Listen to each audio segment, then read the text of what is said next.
Hey everybody, how's it going? This is Greg from BetweenThePoints.com, and I'm here at University of Illinois, Chicago, the school I went to and played my freshman year in college. Coming here brought back a lot of memories I almost forgot about, but I'm excited to be here because I got something really special to share with you today. So just imagine this, you're standing here, you're ready to serve, you come up, you're up 5-3 in the second set, ready to win the match. You come up, bounce it a couple of times, and then a thought comes into your head, don't screw this up. Or maybe another thought comes into your head saying, hey, if I win this game, I'm gonna go ahead and win the match. Be careful, okay? Number one, because thinking ahead or thinking in the past gets you out of the present. You start thinking, oh, don't screw this up, and boom, you hit the first one out, not feeling so good about yourself. You hit a second serve, you lose that point because the other guy hits a great shot, you lose the next 2 points, you end up losing that game, and then before you know it, you're down in the third set 5-2 and you lose the match. So when you're faced with a situation where you're up in a match, I've got something for you to think about, okay? For those of you that have ever seen Star Trek, I want you to think about Spock, Mr. Spock. Live long and prosper. It's an acronym for S, strategy. P and O is process over outcome. C is centering breath, and K is keep it positive. Now let me kind of explain what each one means and how you can use that in order to become better at closing out the lead. Okay, strategy. S for strategy.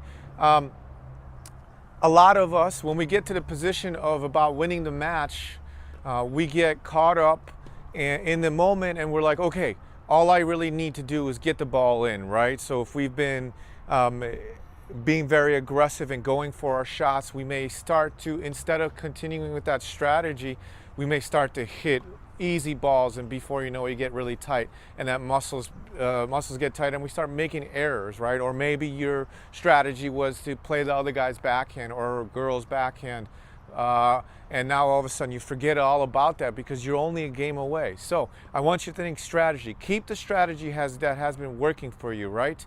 So the strategy that got you here is going to help you win that match. So S is for strategy. Now P and the O for Mr. Spock. The P and O is process over outcome, okay? Process-oriented individuals become a process-oriented individual, right? Meaning, what is a process? Process is something that you do, like to breathe before every serve, or make sure you have your routine.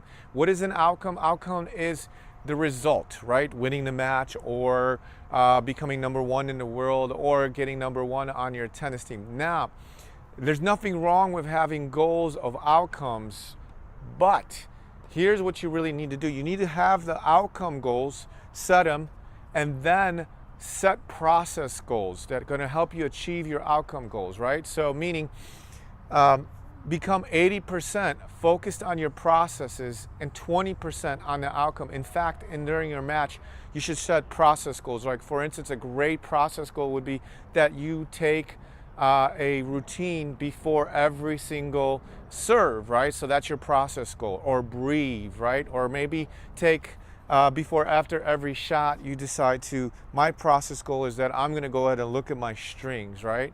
Versus outcome, because if you focus on the outcome, then again, you start to become tight.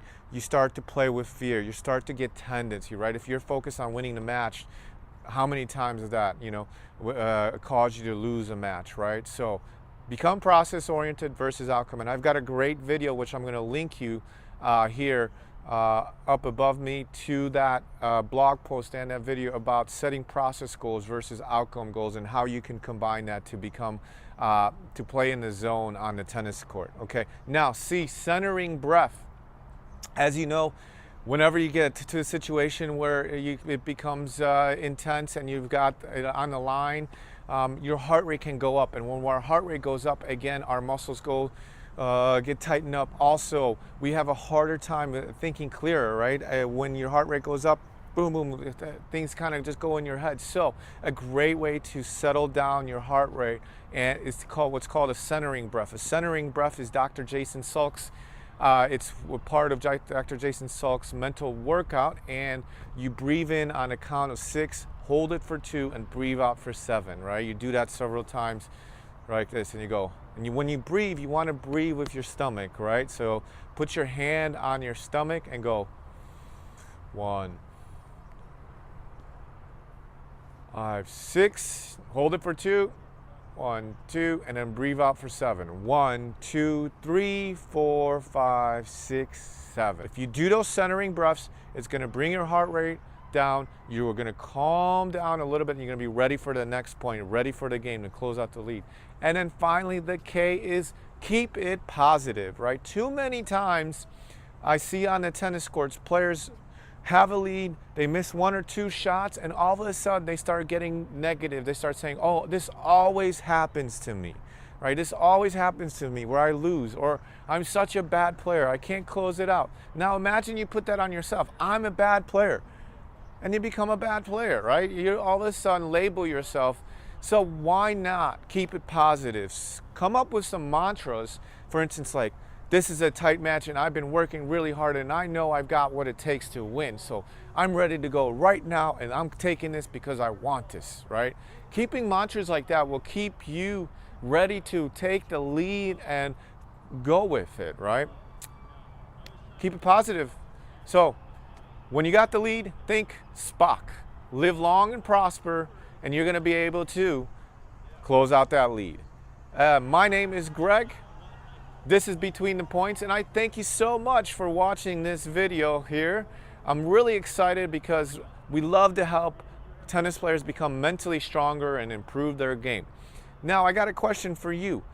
Has there ever been a situation where you had the lead and you closed it out? If so, what kind of strategies did you use to close out that lead? I'm excited to hear from you. You can leave your comments below. Thank you again for your time. I really appreciate it. And if you haven't subscribed to our channel, please do so. Want to help out as many of you become the best tennis players that you can possibly be. This is a fun sport. Let's have some fun. See you guys on the next one. Yeah. Hey everybody, it's Greg Kusnierz and I'm your tennis coach at BetweenThePoints.com, and I've got something really exciting for you that I'm interested in and excited to share with you, especially if you're into the strategy, right? Now, the fantastic thing about learning strategies or the new strategies is that you don't even have to leave your couch or you leave your computer here to learn and get better at tennis. I promise you that. Did you know that 75% of all points end in an error in tennis? Yes, they do. So what does that mean? You should be looking to force more errors because that is the percentages are with you then. And I want to offer you something really cool. We put together a 3-video series on 3 different strategies at different parts of the game that will help you win more points, frustrate your opponent, and have them hit way more errors than you would anticipate. These are strategies that you would never think would work, but they actually work, or counterintuitive to what we've been taught in the past. So if you're interested in these strategies, please just sign up below, press the send me the videos link, and I look forward to seeing you in the portal.